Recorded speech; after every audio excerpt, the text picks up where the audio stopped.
السلام علیکم ورحمۃ اللہ نحمدہ ونصلی علی رسولہ الکریم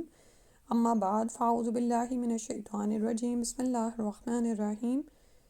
رب اشرح لی صدری ویسر لی امری واحلل عقدۃ من لسانی یفقہوا قولی۔ کتاب الوضوء صحیح بخاری میں ہم پڑھ رہے تھے اور حدیث نمبر 172 سے انشاءاللہ پڑھنا ہے آج۔ حدثنا عبداللہ ابن یوسف عن مالک عن ابی زنادی عن الاعرج عن ابی ہریرہ قال ان رسول اللہ صلی اللہ علیہ وسلم قال اذا شرب الکلب فی اناء احدکم فلیغسلہ سبعا۔ اور اس میں جو باب ہے جو ہم پچھلی دفعہ بھی بیچ میں ہم پڑھ رہے تھے کہ کتے کا بال اگر وہ وضو کے پانی میں چلا جائے تو یعنی اس کو وہ کہہ رہے تھے کہ اس سے آپ وضو کر لیں، ٹھیک ہے۔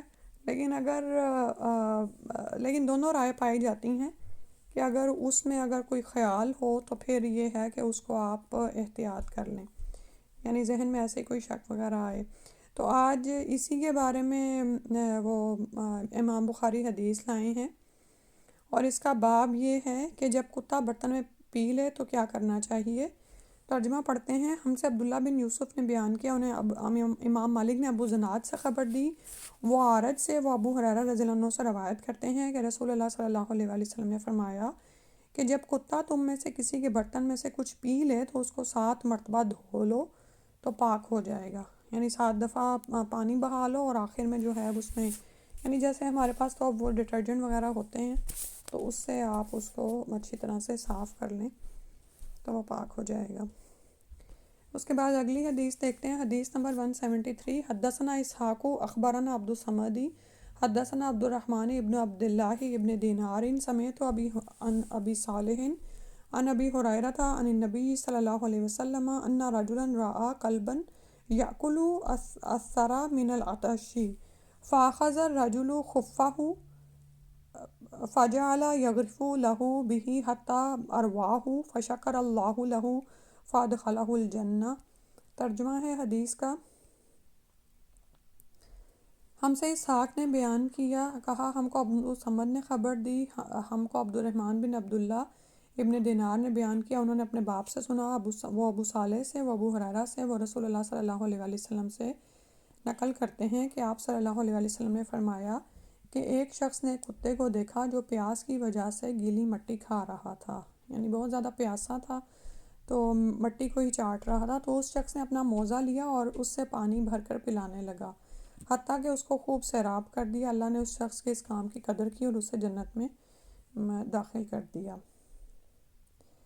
تو اس میں ایکچولی وہ بتانا یہ چاہ رہے ہیں کہ اگر کتا آئے جائے تو آنے جانے سے اس کی جگہیں ناپاک نہیں ہوتی، یا اسی طرح جیسے اس نے اس کو پانی پلایا، لیکن اس میں 2 رائے پائی جاتی ہیں۔ دوسری رائے وہی ہے جو اوپر ہم نے حدیث پڑھ لی کہ اگر وہ کسی برتن میں منہ ڈال دے تو ظاہر ہے اس کے منہ ڈالنے سے اس کا لعاب یا اس کے منہ کے جو جراثیم ہیں وہ برتن میں جا رہے ہیں، تو 7 دفعہ دھونے کا حکم دیا جا رہا ہے، ٹھیک ہے۔ اور یہاں پر یہ جو بات ہے کہ وہ آدمی جس نے اپنا موزے میں پانی لے کر کتے کو، پیاسے کتے کو پلایا، تو یہاں پر یہ بات نہیں آ رہی کہ بعد میں اس نے اس موزے کو دھویا نہیں یا کیا نہیں کیا، تو ہم اسی رائے پر ہیں جو ابھی بیان ہوئی کہ امام شوکانی نے کہا ہے کہ اکثر علماء کے نزدیک وہ نجس ہے، اور اسی طرح کتے کا لعاب بھی یعنی ناپاک ہے، ٹھیک ہے۔ تو پھر اس جس میں کتے کا جوٹھا ہو تو پھر اس کو پاک کیا جائے گا، ٹھیک ہے۔ تو یعنی اس کے علاوہ جو کتے سے متعلق یعنی یہاں پر جو حدیث آ رہی ہے اس سے ہم یہ قیاس یا نتیجہ نہیں نکالیں گے کہ کتے کے جوٹھے کو ہم پاک سمجھیں، کیونکہ یہاں پر تو یہ ہے نا کہ اس نے اب اس کے بعد موزے کے ساتھ کیا کیا، یہ ہمارے پاس یہاں پر یہ ڈیٹیلز نہیں آ رہی ہیں۔ اس کے بعد حدیث ہے 174، اس کے نیچے ہی آ رہی ہے۔ وقال احمد ابن شبیب حدثنا ابی عن یونس عن ابن شہاب قال حدثنی حمزۃ ابن عبد اللہ عن ابیہ قال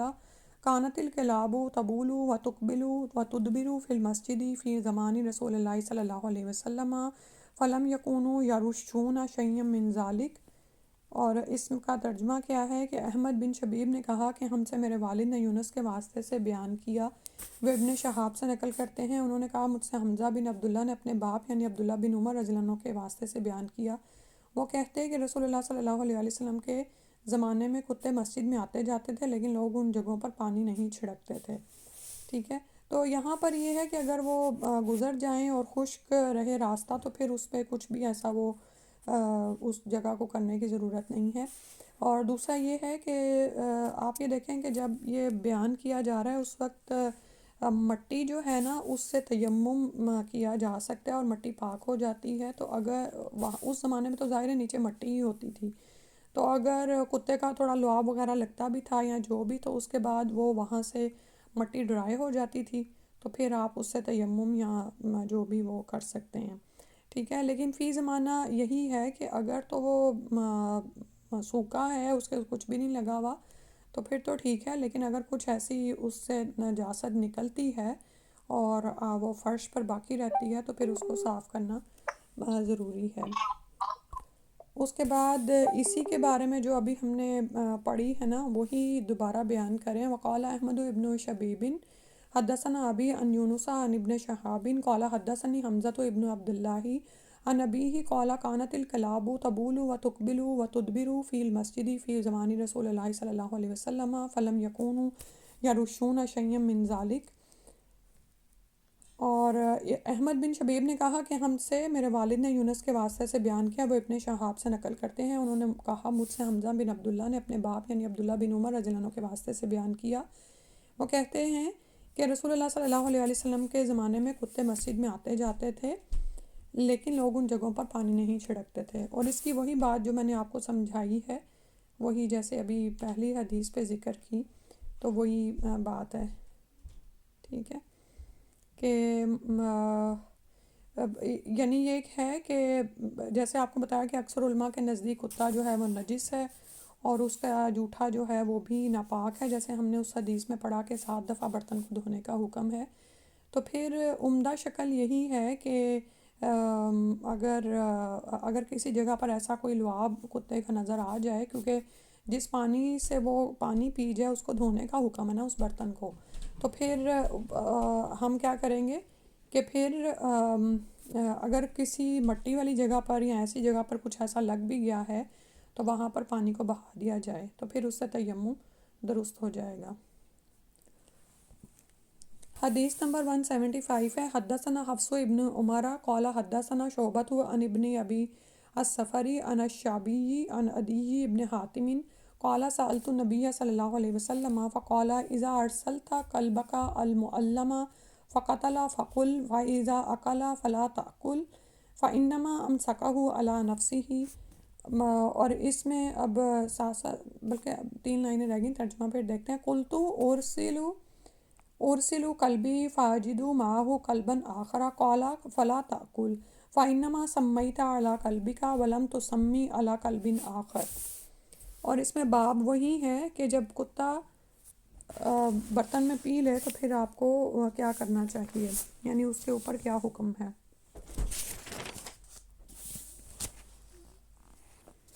ہم سے اس کا ترجمہ دیکھ لیتے ہیں۔ ہم سے حفص بن عمر رضی اللہ عنہ نے بیان کیا، کہا ہم سے شعبہ نے بیان کیا، انہوں نے عبداللہ بن ابی صفر سے، انہوں نے عامر شعبی سے، انہوں نے عدی بن حاتم سے، انہوں نے کہا میں نے حضرت صلی اللہ علیہ وسلم سے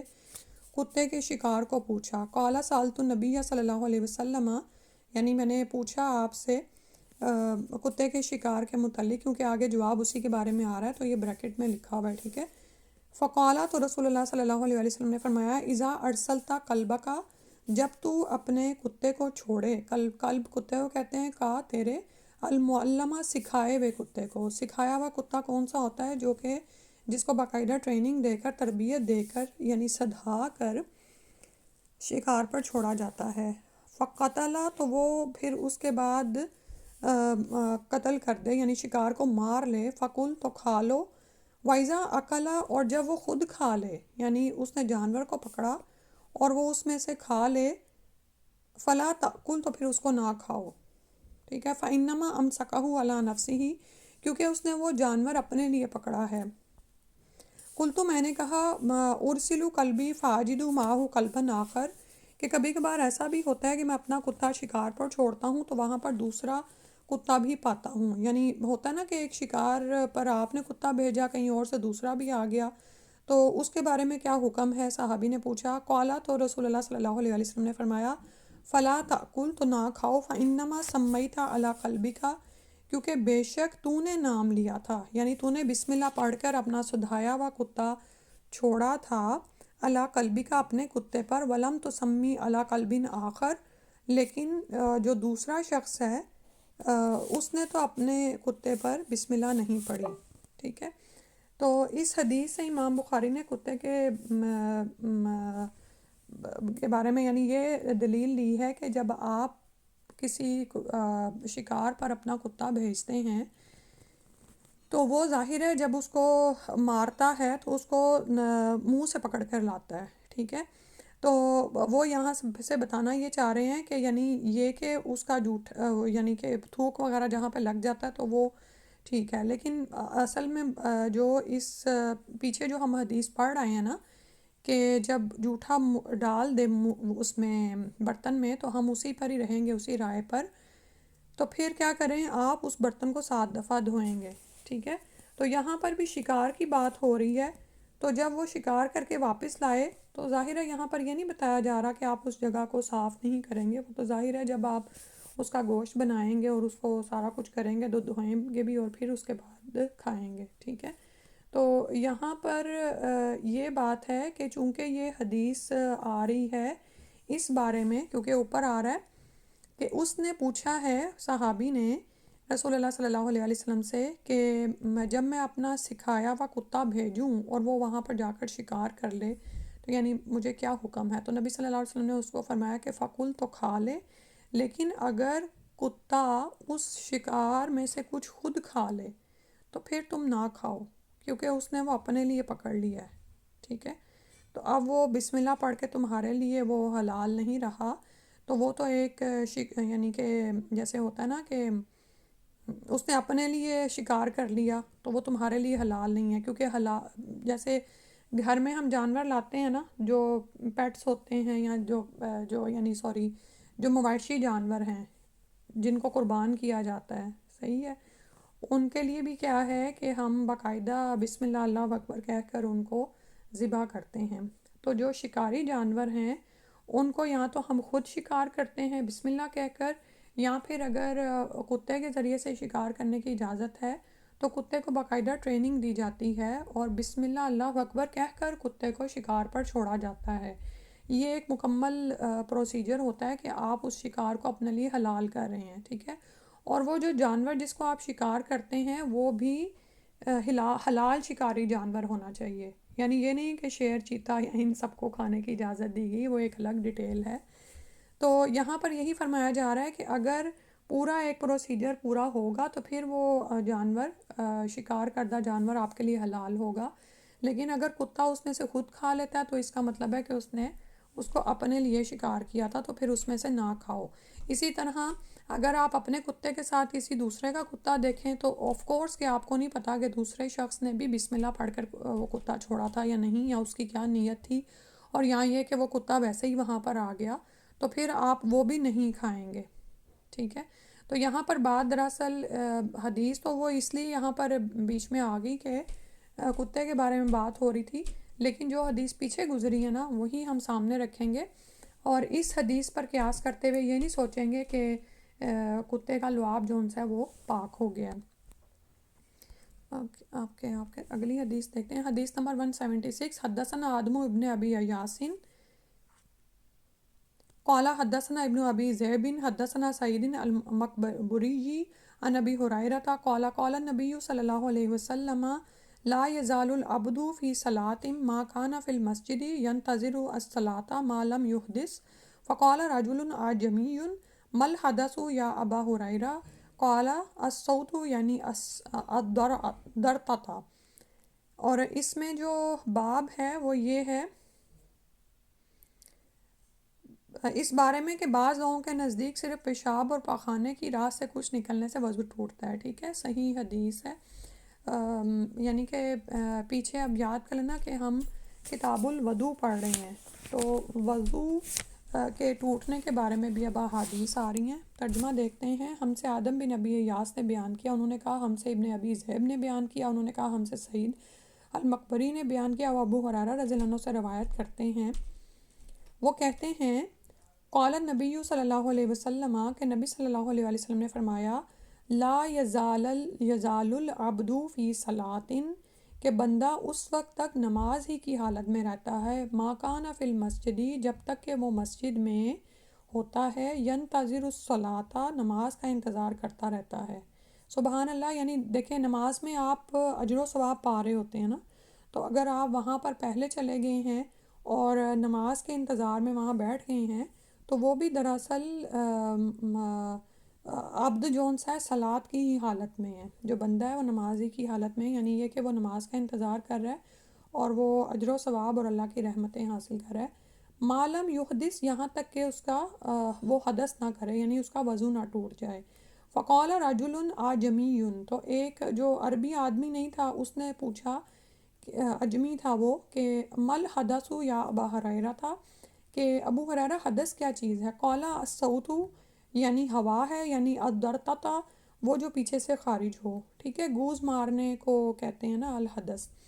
تو اگر حدث لاحق ہو جائے تو پھر وہ وضو ٹوٹ جاتا ہے، ٹھیک ہے۔ اب آپ کے ذہن میں خیال آ رہا ہوگا کہ یہ تو مجھے پہلے سے ہی علم میں ہے، لیکن دراصل احادیث ہم کیوں پڑھ رہے ہیں؟ تاکہ ہمیں پتہ چل جائے کہ یہ احکامات کہاں سے نکلے ہیں، ٹھیک ہے، کیونکہ بعض لوگوں کے نزدیک صرف پیشاب اور پاخانے کی راہ سے کچھ نکلنے سے وضو ٹوٹتا، تو کچھ نکلنے سے، ٹھیک ہے، وہ ہو سکتا ہے ریح کو یا ہوا کو اس میں شمار نہ کرتے ہوں، تو پھر فرمایا گیا کہ جب انسان مسجد میں نماز کی حالت میں ہوتا ہے تو وہ اس انتظار میں ہوتا ہے نماز کی، تو وہ مسلسل اسی میں ہوتا ہے یہاں تک کہ اس کا حدث خارج ہو، یعنی وضو ٹوٹ جائے، ٹھیک ہے۔ اور حدث کو بھی انہوں نے یہاں پر بیان کر دیا کہ وہ ہوا جو پیچھے سے خارج ہو، کیونکہ سم ٹائمز ایسے بھی ہوتا ہے کہ کچھ بیماری میں یا ویسے اگر آپ کا کچھ ایسا چل رہا ہے تو آگے سے بھی ہوا خارج ہو سکتی ہے، لیکن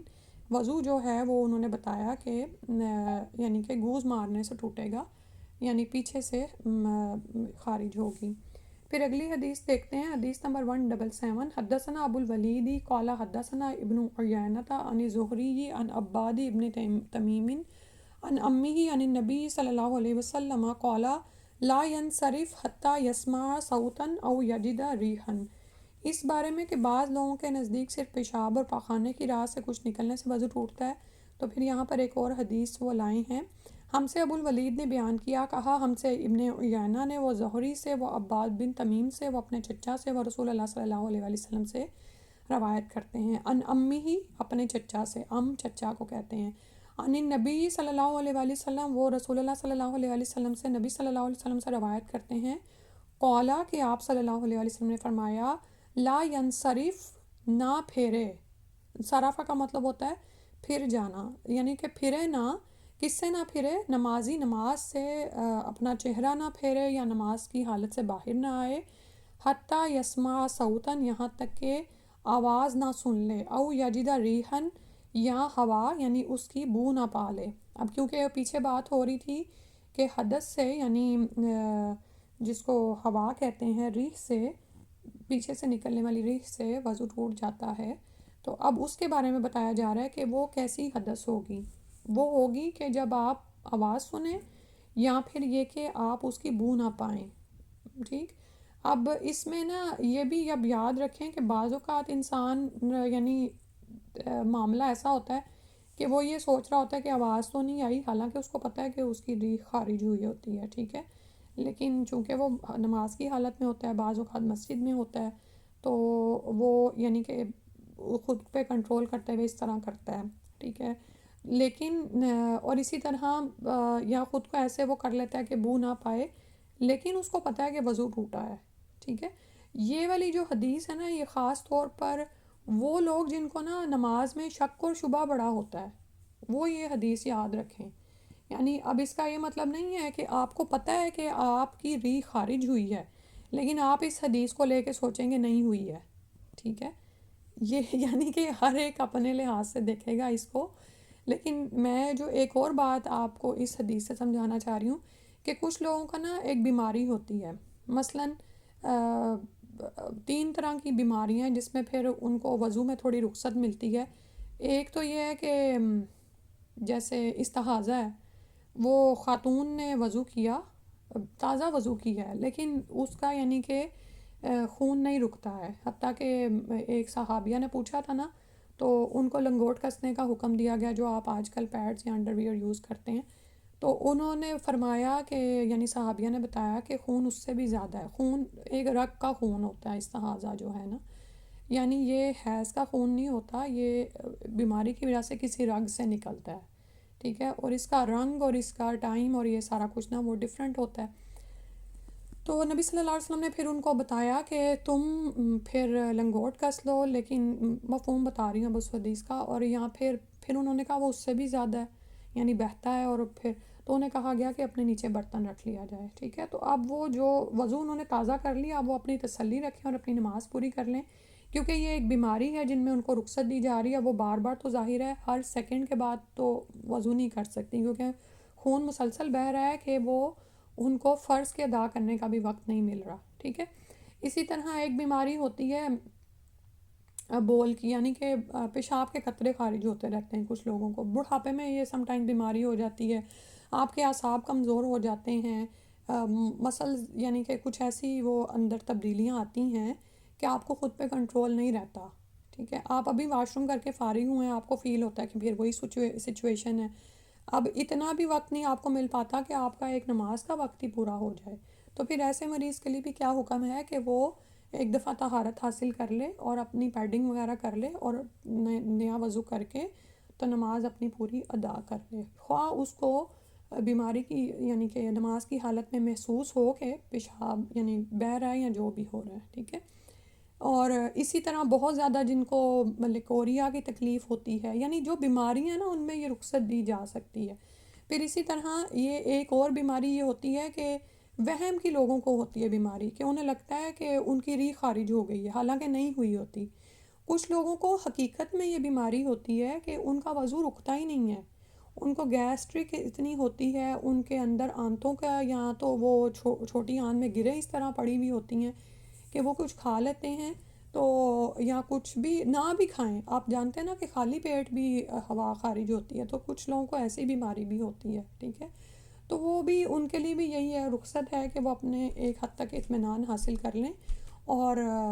پھر اس کے اور وضو تازہ کر کے تو پھر نماز پڑھ لیں، ٹھیک ہے۔ لیکن اگر آپ ایسی حالت میں ہیں کہ آپ کو واش روم جانے کی ضرورت ہے اور اس لیے بار بار ہوا خارج ہو رہی ہے کہ اس میں بو آ رہی ہے اور آپ کو پتہ ہے کہ آپ نے باتھ روم جانا ہے، تو پھر آپ انتظار کریں، ٹھیک ہے، اور نماز کو ملتوی کر دیں، کیونکہ اس حالت سے باہر آنا ضروری ہے۔ اب یہ نہیں کہ آپ تیزی میں ہوں اور آپ کہیں کہ میں نے پہلے سے وضو کیا ہوا ہے اور میں اس کو کنٹرول کر کے تو یہ مختلف سچویشنز ہیں جو میں نے آپ کے سامنے رکھی ہیں تاکہ ہم، کیونکہ یہ ایسے معاملات ہمیں پیش آتے رہتے ہیں، اور وہم کا علاج یہ حدیث ہے کہ اگر کسی کو وہم ہے نا، کیونکہ شک ہو جاتا ہے، کچھ لوگوں کو ایسے وہم کی بیماریاں ہوتی ہیں، بار بار پھر وہ ہاتھ دھو کے ہٹتے ہیں، ان کو بھول جاتا ہے، وہ کہتے ہیں پتہ نہیں 3 دفعہ دھوئے کہ نہیں دھوئے، تو وہ اس وہم میں رہتے ہیں، یا ابھی وضو کر کے کھڑے ہوئے ہیں اور بیماری ان کو نہیں ہے لیکن انہیں لگتا ہے کہ ہوا خارج ہو گئی، تو پھر ایسے لیے یہی ہے کہ جو یہ نبی صلی اللہ علیہ وسلم نے فرمایا لا ینصرف حتی یسمع صوتا او یجد ریحا، کہ جب تک وہ اس وقت تک نمازی نماز سے نہ پھرے جب تک اس ریح کی یعنی گیس کی آواز نہ سنیں یا اس کی بو نہ پا لیں۔ اچھا، اتنا زیادہ کیوں بتایا گیا کہ اتنا یعنی ڈیٹیل میں وضاحت کے ساتھ ایکسپلین کیوں کیا گیا، آپ کے ذہن میں یہ سوال آ رہا ہوگا، اس لیے کہ آپ یہ دیکھیں کہ ہمارا جو دشمن ہے نا شیطان، وہ ہر وقت ہمارے پیچھے ہے، اور خاص طور پر جب کوئی شخص نماز کی طرف آتا ہے نا، تو کیونکہ نماز آپ کو نجات دینے والی ہے، نہ صرف آخرت کی کامیابی بلکہ دنیا میں بھی کامیابیاں ملتی ہیں، ہر طرح کی جسمانی، روحانی، ذہنی صحت، ڈپریشن کا علاج اس نماز میں ہی ہے، کیونکہ انسان اپنا سب کچھ اللہ کے سپورٹ کر دیتا ہے، سجدے میں وہ اللہ کے سب سے قریب آ جاتا ہے، ٹھیک ہے، تو شیطان کا بس نہیں چلتا کہ بندے کو نماز سے ہٹا دے، تو کبھی وہ آئے گا نماز میں شک ڈالتا ہے، تم نے 4 رکعتیں پڑھی کہ 3 پڑھی 2 پڑھی، یہ بیماری بھی ہوتی ہے، آپ سمجھ رہے ہوں گے، بہت سارے لوگ اس سے تنگ ہوتے ہیں، تو سجدہ سہو اس کا علاج بتایا گیا۔ اسی طرح وضو میں اتنے ہی لوگوں کو شک و شبہات ڈالتے ہیں، ابھی وہ وضو کر کے ہٹتے ہیں، ان کو لگتا ہے کہ پتہ نہیں مسا نہیں کیا، پاؤں نہیں دھلے صحیح سے، یہ نہیں ہوا وہ نہیں ہوا۔ ٹھیک ہے احتیاط ضروری ہے، جیسے ہم پیچھے پڑھتے آئے کہ خشک ایڑیوں کے لیے آگ کا عذاب ہے، لیکن اس میں اتنا زیادہ بھی نہیں پڑھنا چاہیے، ایک اعتدال میں ہی رہیں کہ نہ تو آپ جلدی کریں کہ وضو پورا ہی نہیں ہوا، اور نہ آپ اس میں مبالغہ کریں کہ 3 دفعہ سے بھی بڑھ کر دھوتے ہی چلے جا رہے ہیں، یا یہ کہ نماز میں جا کے کھڑے میں اور شک پڑ گیا ہے کہ میں نے پتہ نہیں مسا کیا تھا کہ نہیں کیا تھا، میں نے پتہ نہیں بال یعنی میرے گیلے ہوئے یا جو بھی، یعنی اور کیونکہ شیطان تو مسلسل پیچھے ہوتا ہے کہ آپ کو وسوسے ایسے ڈالے کہ آپ کا نماز میں بھی دل نہ لگے، ٹھیک ہے۔ تو اللہ سبحانہ تعالیٰ بہترین سمجھ عطا کرنے والے ہیں۔ تو اگر کسی کو ایسی بیماری ہو یا کوئی آپ سے اس کا ذکر کرے نا، تو اس کو ضرور بتایا کریں کہ اس معاملے میں وہ کسی عالم دین کی طرف رجوع کر لے، اس سے فتویٰ پوچھ لے، ٹھیک ہے۔ کیونکہ بعض اوقات کوئی حدیث ہمارے سامنے ایسی آ جاتی ہے، جیسے ابھی ہمیں پتہ ہے کہ جب وضو ٹوٹے تو ہم نے وضو کرنا ہے، پخانے کی جگہ سے یا پیشاب کی جگہ سے کوئی چیز نکلے تو ہم نے وضو کرنا ہے، لیکن وہ لوگ جو بیمار ہو گئے ہیں، جن کو کوئی جو ابھی میں نے بیماریاں آپ کو بتائی ہیں اس میں سے کوئی چیز ایسی پیش آ جائے تو انہیں رخصتیں پتہ ہونی چاہیے، ٹھیک ہے۔ تو ان کو کسی بھی عالم دین سے پتہ کر لینا چاہیے، کیونکہ جیسے قرآن میں ہی آتا نا کہ اگر تم نہیں جانتے تو اہل ذکر سے پوچھو، یعنی خود سے ہی پریشان نہ ہوتے رہو، بلکہ یہ دین کے معاملات ایسے ہیں کہ روزمرہ زندگی میں اور ان پر ہماری آخرت کی کامیابی کی بنیاد ہے، تو ہم ضرور رہنمائی حاصل کر لیں۔ پھر اس کے بعد اگلی حدیث ہے حدیث نمبر 178، اور میرا خیال ہے میں نے یہیں تک ہی آپ سے شیئر کی ہیں۔ حدثنا قتيبة ابن سعيد قال حدثنا جرير عن الأعمش عن منذر أبي يعلى الثوري عن محمد بن حنفية قال قال علي كنت رجلا مزاء فاستحييت أن أسأل رسول الله صلی اللہ علیہ وسلم،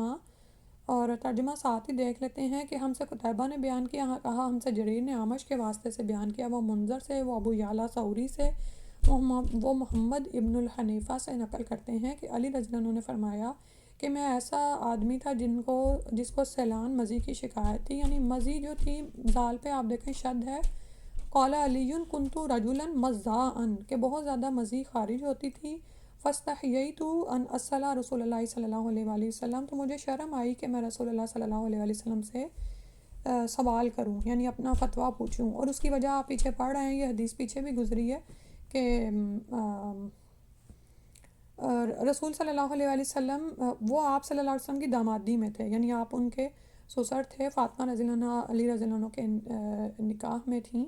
تو انہیں شرم محسوس ہوئی، فَأَمَرْتُ الْمِقْدَادَ ابن الاسود فَسَأَلَهُ، تو میں نے ابن الاسود کو حکم دیا کہ وہ پوچھ دے، یعنی میرے لیے، تو اس نے سوال کیا، فقالا، تو رسول اللہ صلی اللہ علیہ وسلم نے فرمایا فیہ الوضوء کہ اس میں وضو ضروری ہے، وضو کرنا فرض ہے، ٹھیک ہے۔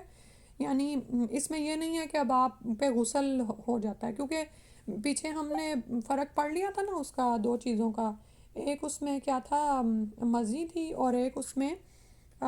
منی تھی، ٹھیک ہے۔ تو منی میں میں نے آپ کو فرق دونوں کا سمجھایا تھا کہ ایک میں بہت زیادہ اخراج ہوتا ہے، اور وہ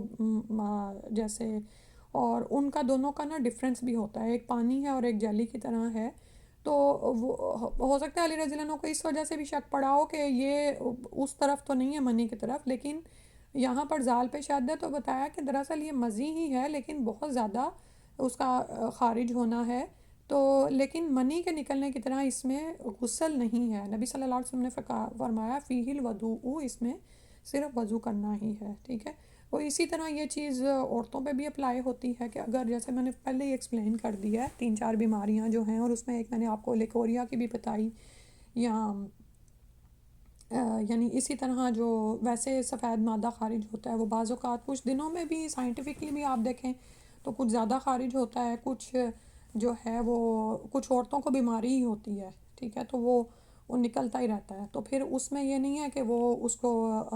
اس میں وہ یہ سمجھیں گی کہ ان کو یعنی کہ یہ غسل کرنا ہے اس حالت میں، بلکہ پھر اس میں صرف وضو ہوگا، ٹھیک ہے۔ اللہ تعالیٰ سے دعا ہے کہ اللہ تعالیٰ سمجھ کی توفیق عطا فرما دیں، اور یہ احکامات بڑے ضروری ہیں، اور ان کے بارے میں جاننا اور پھر ان کو اپنی نسلوں کو بتانا کیونکہ اب یہاں پر دیکھیں یہ جو شرم و حیا ہے نا، یہ ہمارے فطرت کا ایک حصہ ہے۔ اب جیسے ابھی میں کہہ رہی تھی نا کہ اگر کوئی انسان کو کوئی مسئلہ پیش آئے تو وہ اہل ذکر سے یعنی فتویٰ لے لے کسی سے، عالم دین سے۔